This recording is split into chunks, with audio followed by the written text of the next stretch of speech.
ఈరోజు ఇది తిరిగి ప్రారంభించుకోవడమే. అసలు ప్రారంభించేటువంటి నవ దంపతులు ఇక్కడే ఉన్నారు. సంజీవమ్మ మాచెడ్డి గారు ఇప్పుడు కూడా పెళ్లి కూతురు పెళ్లి కొడుకునే ఉన్నారు. వయసు నాకేం కనపడలేవాడు. 80 దాకా ఇంకొక పెళ్లి చేయాలి మీకు. వాళ్ళ కష్టార్జితం, వాళ్ళు ఎక్కడ చందాలు వసూలు చేసింది కానీ లేదు, వాళ్ళ కష్టార్జితం. ఇద్దరు ఉన్నత పదవులను అలంకరించారు. ప్రిన్సిపాల్గా పనిచేస్తూ రిటైర్ అయింది. కాలేజీ టీచింగ్ పొజిషన్ ఎక్కడ ఉన్నా సరే ఈ అభ్యుదయ ఉద్యమానికి, అభ్యుదయ రచన సంఘానికి ఆమె బాగా కృషి చేశారు. ఎక్కడైనా మీటింగ్కి వెళ్ళేవారు. పొలిటికల్ క్లాసెస్ కూడా తీసుకునేవారు. స్పష్టమైనటువంటి అవగాహన ఉన్నటువంటి వ్యక్తి. అంతేగానే మాచెడ్డి గారు ఆల్ ఇండియా రేడియోలో పెద్ద ఆఫీసర్గా పనిచేశారు. వివిధ రాష్ట్రాలు కూడా తిరిగారు. తిరుగుతున్నప్పుడు కూడా కమ్యూనిస్ట్ ఉద్యమానికి అనుకూలంగా ఉండేవారు. అన్ని కార్యక్రమాలకు వచ్చేవారు. ఇది ఒక పెద్ద బ్యాచ్ ఉండేది.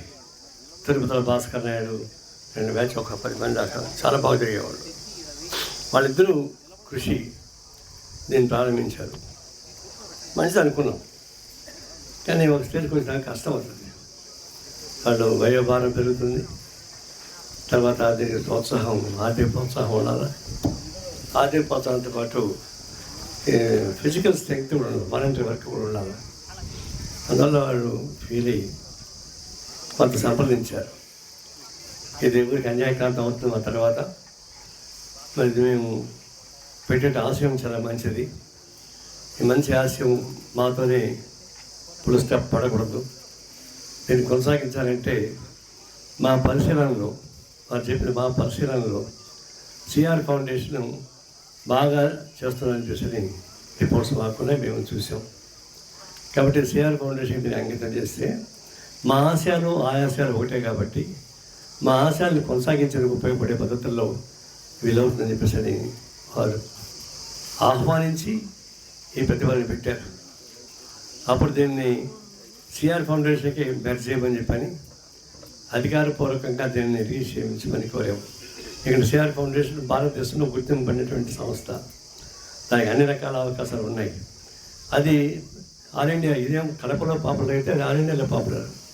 కాబట్టి దానిలో ఇది మెర్జ్ అయితే ఉపయోగం ఉంటుందని చెప్తే దానికి ఆయన అంగీకరించారు. అలాగే రిలీజ్ చేసిన కొంచెం ప్రాబ్లమ్స్ వచ్చినాయి. దాని అంతా అధిగమించడానికి ఇక్కడనే బాబు ఉన్నాడు, డిస్ట్రిక్ట్ రిజిస్ట్రార్. ఆ బాబు దాన్ని చూసి ఆ టెక్నికల్ ప్రాబ్లమ్స్ అన్నింటినీ సరి చేసి 2 రోజులు పట్టింది దాన్ని సరి చేయడానికి. చేశాడు. అంటే బాబుకు కూడా నేను థ్యాంక్స్ చెప్తున్నా.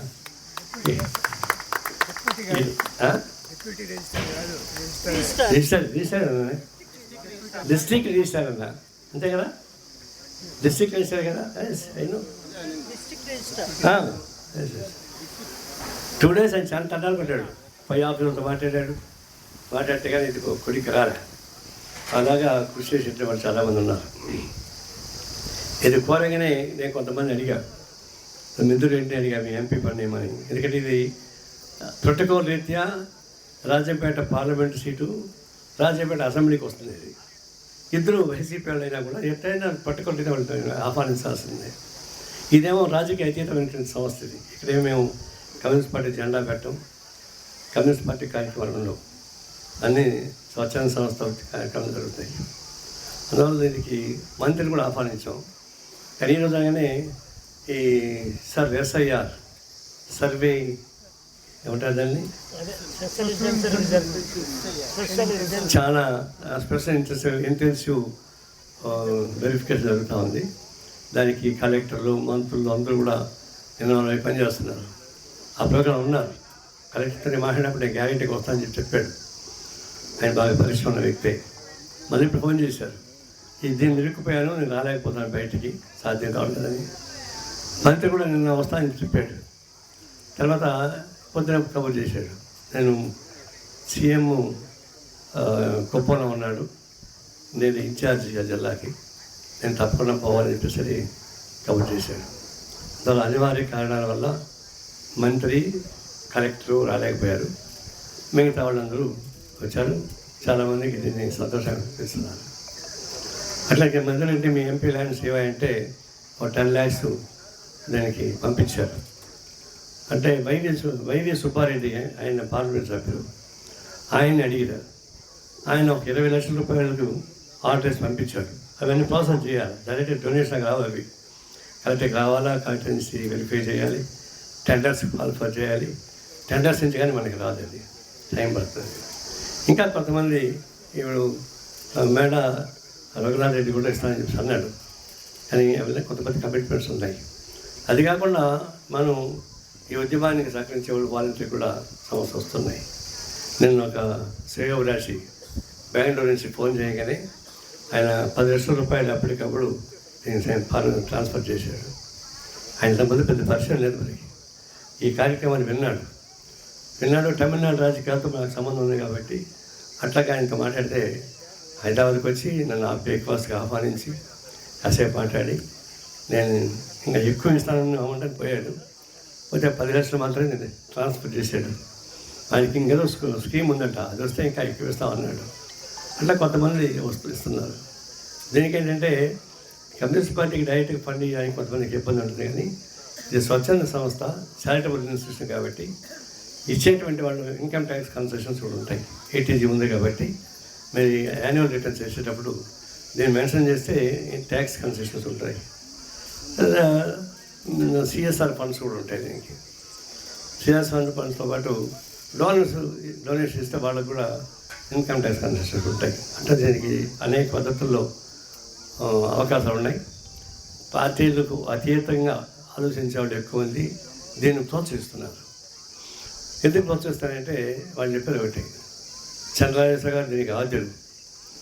ఆయన చివరి అనారోగ్య పరిస్థితి ఉన్నప్పుడు దీన్ని నేను భరించలేను, నాకు మెర్సీ కిల్లింగ్ ఇవ్వండి అంటే ఏమంటారు మెర్సీ కిల్లింగ్ తెలుగులో ఏమంటారు, కారుణ్య హత్య, కారుణ్య మరణానికి పర్మిషన్ ఇవ్వన్నారు. మరణం ఏంటి అర్థం? ఆయన పార్టీలు ఉన్నారు. పార్టీ రూల్స్ ప్రకారం ఎవరన్నా ఆత్మహత్య చేసుకుంటే చనిపోయినా కూడా మేము ఆయన ఎక్స్పెల్ చేస్తాం. That is the rule communist party. ఆత్మహత్య చేసుకోవడం కరెక్ట్ కాదు, ఫైట్ చేయాలి తప్ప పారిపోకూడదు. అటు ఎవరైనా పార్టీలో ఉండగా ఆత్మహత్య చేసుకుంటే మనం ఎక్స్పెల్ చేస్తాం. అంటే మీరు చెప్పచ్చు చనిపోయినాడు కదా శవాన్ని ఎక్స్పెల్ చేస్తేమని, అది కమ్యూనిస్ట్ పార్టీ రూల్స్ అవి అంతే. ఆయన చనిపోయినా కూడా ఆయన పాప పట్టు ఉంటుంది, దాన్ని పోగొట్టాలంటే మేము ఎక్స్పెల్ చేస్తాం పార్టీ నుంచి. అంత కఠినమైనటువంటి దీనిలో ఉంటాం. అందుకే ఆయన అడిగాడు పర్మిషన్. కేంద్ర కార్యవర్గం కూర్చొని చర్చించి మేము అనుమతి ఇవ్వం అని చెప్పేశారు. దాంతో ఆయన చివరి దాకా బాధపడ్డాడు. అక్కడ ఆయన అనేది ఏంటంటే వృద్ధులు లేని సమాజం లేదు. అనేక పద్ధతుల్లో సాక్రిఫైస్ చేశారు వాళ్ళు, వివిధ పద్ధతులు సాక్రిఫైస్ చేశారు. వాళ్ళ త్యాగాల ఫలితమే ఈ సమాజం ఇప్పుడు ఇట్లా ఉన్నాం. అలాంటప్పుడు వాళ్ళు అంత్యం చేసేప్పుడు వాళ్ళని చూసుకోవాల్సిన బాధ్యత ఇప్పుడు సమాజమే కదా. వాళ్ళు సుఖంగా సాగనింపేటువంటి కార్యక్రమం కూడా అది పవిత్రమైన కార్యక్రమమే. ఆ పవిత్ర కార్యక్రమానికి మీరు నాంది పలకాలని చెప్పేసి ఆయన చనిపోయారు.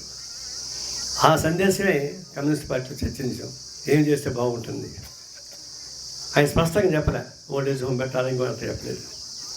వృద్ధులకి కావాల్సినటువంటి సౌకర్యం చేయండి, చివరి దశలో వాళ్ళు సుఖంగా సాగనింపేటువంటి ఏర్పాటు చేయండి, అదొకటి. అప్పుడు తర్జన భర్జన పడిన తర్వాత జాతీయ స్థాయిలో రాష్ట్ర స్థాయిలో అప్పుడు వృద్ధాశ్రమం పెట్టడం అనేది కరెక్ట్ అని చెప్పేసి అని అప్పుడు Chandrarajeswara foundation for social progress పెట్టాం.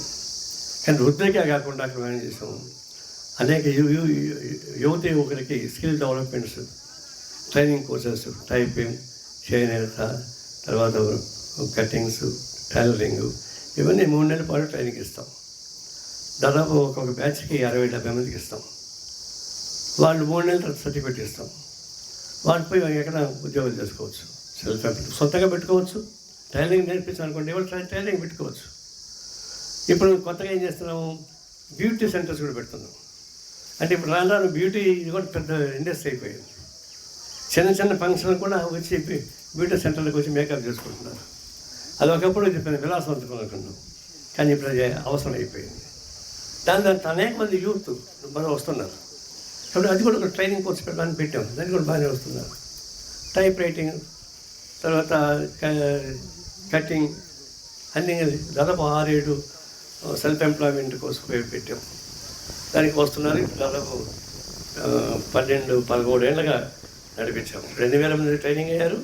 12,000 మంది శనకేశం 16,000 మంది దాకా ట్రైనింగ్ ఇచ్చారు. అందరూ ఎక్కడో ఒక చోట వాళ్ళ బ్రతుకు జీవనానికి ఉపయోగపడే పని చేసుకుంటున్నారు. అట్లాగే ఒక లైబ్రరీ, పెద్ద లైబ్రరీ, నీలం రాసైడ్ పేరుతోటి, నీలం రాసైడ్ గారు మన పార్టీ నాయకులైన ఆయన పేరుతోటి రీసెర్చ్ సెంటర్ పెట్టాం. 72,000 పుస్తకాల లైబ్రరీ, పెద్ద లైబ్రరీ, మీటింగ్ హాలు అవి పెట్టాం. తర్వాత చిన్న క్లినిక్ ఒకటి పెట్టాం.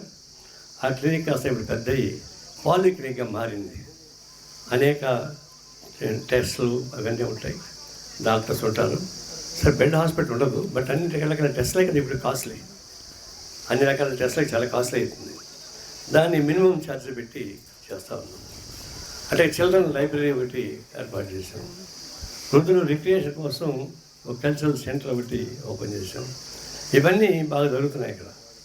ఇవన్నీ పరిశీలించిన తర్వాత గవర్నమెంట్ ఏజెన్సీస్ చెప్పింది భారతదేశంలో నెంబర్ 1 ఓల్డ్ ఏజ్ హోమ్ అంటే సిఆర్ ఫౌండేషనే అని చెప్పి ప్రకటించారు. అది గవర్నమెంట్ ప్రకటించారు, ఏం ప్రకటించి కాదు. తెలంగాణ ప్రభుత్వం మమ్మల్ని ఆహ్వానించి ప్రత్యేకంగా దానికి అవార్డు ఇచ్చారు, బెస్ట్ అవార్డు ఇచ్చారు. అది జరుగుతూ ఉంది. ఇప్పుడు దాంతోపాటు ఇప్పుడు సమైక్య రాష్ట్రం ఉన్నప్పుడు హైదరాబాద్ పెట్టాము. రాష్ట్రం విడిపోయిన తర్వాత ఆంధ్రాలో ఉండాలి కదా అని వరుసగా ఆంధ్ర ప్రాంతం ఫౌండేషన్ రాజేస్తారు. కాబట్టి ఇక్కడ కూడా పెడతామని చెప్పేసి ప్లాన్ చేసుకుంటా ఉన్నాం. స్టేట్ గవర్నమెంట్ని అడిగాం, మీకు ఇస్తాం అంటున్నారు. వాళ్ళకి స్వచ్ఛంద సంస్థకి ఇచ్చేదానికైనా కార్పొరేట్ కంపెనీకి ఇచ్చేదానికి ఇష్టం ఉండేటువంటి ఎప్పుడు దయచేసి నేను మనకి సంబంధం లేదు. ఈ లోపల సంజీవం గారి ఆహ్వానం, మాస్టర్ ఆహ్వానం రావడం, దీన్ని ఇక్కడ ప్రారంభిస్తాం. ఆంధ్రప్రదేశ్లో మొట్టమొదట సిఆర్ ఫౌండేషన్ పేరుతోటి కడప నుంచి స్టార్ట్ చేస్తూ ఉన్నాం. వారికి ఆ దంపతులకి కూడా నేను అభినందన తెలియజేస్తూ ఉన్నాను. అంటే ఇప్పుడు ఇక్కడ ఉన్నారా, రాజు వెళ్ళిపోయారా, పెద్ద ఆయన ఉన్నాడా, కార్లో ఉన్నాడా, వెళ్ళిపోయాడా? గూడూరులో వాసుదేవరావు గారు అని ఒక ఆయన నన్ను ఆహ్వానించి పేపర్లు చూస్తారు కదా, 1 ఎకరా ల్యాండ్ ఇస్తాను అది దాన్ని చేసుకోమని చెప్పాడు. ఆయన కూడా ఇచ్చేసాడు. ఆయన వచ్చాడు, ఆయన కారు దిగలేడు, కానీ గూడూరు నుంచి కారు రైడ్కి వచ్చాడు. వచ్చి మమ్మల్ని చూసి మళ్ళీ వెళ్ళిపోయాడు. ఆయన కారు దిగడం సాధ్యంగా నడవలేడు. ఆయన ఆ పద్ధతి కూడా ఆయన వచ్చి స్వచ్ఛందంగా ల్యాండ్ ఇచ్చాడు. అది త్వరగా దానికి వెళ్తాం. దీనికన్నా ముందు గుంటూరులో చేబ్రోలు నాగేశ్వరరావు గారు కుటుంబం వాళ్ళు ఆయన ఏదైనా ఇట్లాంటి సంస్థకి ఇవ్వాలని చెప్పేసి కోరుకున్నాడు. చాలా విచారించాడు, అన్ని రకాల చూశారు. క్యాస్ట్ అసోసియేషన్ కూడా పోయారు, ఎందుకంటే కమ్మ కాబట్టి కమ్మ అసోసియేషన్ కూడా పోయారు. ఆయన నిరాకరించి తర్వాత ఇది ఉన్నట్లు సిఆర్ ఫౌండేషన్ బాగా జరుగుతూ ఉందని చెప్పేసి అని ఎంక్వైరీ చేశారు. అప్పుడు దీనికి ఎవరు నాయకులు అంటే సహజంగా నేను ఎక్కడున్నా గుంటూరు నా పేరు చెప్తారు. నాగేశ్వరరావు అక్కడే ఉంటాడు, ముప్పాడు నాగేశ్వరరావు. ఇది పరిశీలించిన తర్వాత ఆ ల్యాండ్ ఇవ్వడానికి 4 ఎకరాల భూమి స్వచ్ఛందంగా రిజిస్ట్రేషన్ వచ్చి ఇచ్చేసాడు సిఆర్ ఫౌండేషన్. అది మరి గుంటూరు నుంచి 20 కిలోమీటర్ల దూరంలో సత్రపల్లి రోడ్లో ఉంటుంది. అక్కడ హైవే 4 వీలర్స్ హైవే వస్తూ ఉంది. హైదరాబాద్ టు కాదు, ఇటు పోతుంది, చెన్నై దాకా పోతుంది అనుకుంటా. అది మంచి ల్యాండ్. అది కూడా దానికి ఏమైందంటే రిజిస్ట్రేషన్స్ అయిపోయినాయి, కానీ దానికి సాయిల్ టెస్టులు, అప్రూవల్ ఇవన్నీ లేట్ అవుతూ ఉన్నాయి. ఇదైనాక దాన్ని కూడా ప్రారంభించాలి. దాతలు రెడీగా ఉన్నారు, మీరు చేస్తే మేము సహకరిస్తామని చెప్పేసి ఎవరు ఉన్నారు. అట్లా ఇప్పటికైతే ప్రపోజల్, దీని తర్వాత గుంటూరు, గూడూరు చోట్ల సిఆర్ ఫౌండేషన్ సంబంధించిన స్టార్ట్ అవుతాయి. ఇంకా కొన్ని చోట్ల ప్రతిఫలాలు ఉన్నాయి. మొన్న ఇప్పటికే ఎక్కువ అయిపోయినాయి, ఒకసారిగా అన్నీ చేయలేమని చెప్పేసి నేను భయపడి కొంచెం స్లో చేసాం. ఇది స్టార్ట్ చేసిన తర్వాత తప్పనిసరిగా చేద్దాం. దీని నమ్మకం ఏంటంటే దీన్ని ఈవెన్ కార్పొరేట్ సంస్థలు కూడా వాళ్ళ సిఎస్ఆర్ ఫండ్స్కి ఇవ్వడానికి అవకాశం ఉంది. వాళ్ళు తర్వాత ఇన్కమ్ ట్యాక్స్ ఎఫెక్ట్ అయ్యే వాళ్ళు కూడా దీనికి ఇవ్వడానికి అవకాశం ఉంది. అందువల్ల దీనికి సహకారాన్ని వచ్చింది ఒకటి. రెండవది, ఇప్పుడు ఫ్రీ మనీ వచ్చేసింది కదా, వచ్చినప్పుడు మన లాంటి వాళ్ళు అడిగితే ఇస్తారు. అది మనం అడగడం లేదు అంతే. మన దారిద్ర్యం ఏంటంటే మనం పోయి అడగడం లేదు. అడిగితే ఇచ్చేవాళ్ళు ఉన్నారు దాతలు. ఇది అడగముందుగా ఇచ్చారు కదా. మేము సంజీవులు మేము అడిగామా, వాసుదేవరావు గారిని కూడా మేము అడిగామా, ఆ చేపల నాగేశ్వరరావు గారిని మేము అడిగామా, వాళ్ళే స్వచ్ఛందంగా ఆహ్వానించి ఇచ్చారు. ఇప్పుడు నేను కూడా తమిళనాడు అతన్ని జస్ట్ ఊరికే పరిచయం, వాళ్ళు 10 lakhs పంపించేశాడు. మేము కారులో బయలుదేరినా వచ్చిన 10 lakhs వచ్చేసాడు దీనికి. అట్లా ఉన్నారు దాతలు. వాళ్ళని మనం చేరడానికి, వాళ్ళని కలవడానికి కావాల్సిన యంత్రాంగం ఉంటే డబ్బులకి ఏం కొదవలేదు. డబ్బులకు కొదవ ఉంది అంటే అర్థం మన మానసికంగా మన దౌర్భాగ్యమే, మనం పలకపోవడమే, మనం కలవకపోవడమే, మన నూతన వ్యక్తులను పరిచయం చేసుకోకపోవడమే. అది లేకపోతే అవుతుంది. అందువల్ల ఆ ధైర్యంతో ఇప్పుడు అలాంటి వాతావరణం పార్టీలో లోపల వచ్చింది, బయట వచ్చింది. తప్పనిసరిగా ఈ సిఆర్ ఫౌండేషన్ సంస్థ అంటే పరోక్షంగా మా వామపక్ష ఉద్యమానికి వ్యాప్తే కదా. డైరెక్ట్గా ఇండైరెక్ట్గా వామపక్ష ఉద్యమానికి వ్యాప్తి. సిఆర్ ఎవరో కాదు, ప్రపంచవ్యాప్తంగా ఆయన దేశవ్యాప్తంగా కమ్యూనిస్ట్ యోధుడు, విప్లవకారుడు. అందువల్ల ఈ సంస్థ ఆయన పేరుతోటి దీన్ని అభివృద్ధి చేయడానికి అవకాశం ఉంది. దీనివల్ల సమాజంలో వృత్తులకి సేవ చేసేటువంటి అవకాశం ఏర్పడింది. దాని ద్వారా సమాజంలో ప్రగతిశీల కార్యక్రమం తయారు చేయడానికి ఉపయోగపడేటువంటి అవకాశం ఏర్పడతా ఉంది. దీన్ని అందరూ కలిసి కృషి చేసి ఇది నాది అనుకుంటే ఇది మంది, ఇది మీది అని కాదు, ఇది మంది అనుకుంటే తప్పనిసరిగా అవుతుంది. ఇప్పుడు అందరూ ఆదాయాలు అంత రాకపోయినా గతంలో మాదిరి కాదు, తేడా ఉంది.